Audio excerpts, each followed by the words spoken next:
By the end of this video, you will know at what point your blog post is automatically protected from copycats under copyright law.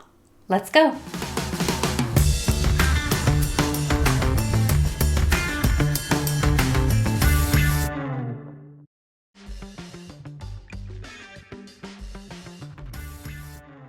So first, what does a blog or vlog consist of? Well, it consists of maybe video content, audiovisual content, you've got text, maybe some graphic designs. All of those things are protectable under U.S. copyright law. They're creative works. And under U.S. copyright law, something is protected the minute it is fixed in a tangible medium of expression. That is fancy lawyer talk for no longer just living in your brain, no longer living as an idea. It is fleshed out, it's written out, it's recorded somewhere.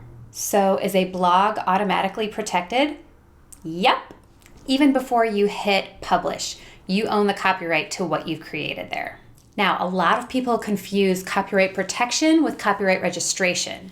When you publish or create that blog post, it automatically has protection, but it is not automatically registered. You don't have to register your blog post or vlog in order to have copyright protection. Registration is not a prerequisite to protection. However, I do recommend that you check out my video on 3 big reasons why to register your website with the Copyright Office. There are some good reasons to register your stuff with the Copyright Office, and I'll give you a couple little hints. Has to do with boost in protection and a little cash money in your pocket.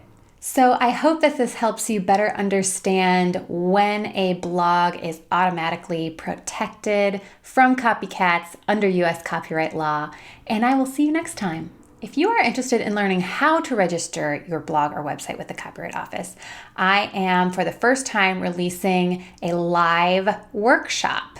It's going to be limited to about 10 or 15 seats, but if you are interested, head to spear-ip.com/copyright-registration-workshop, and you will be on the list of the first people to know once the doors open for enrollment for that workshop.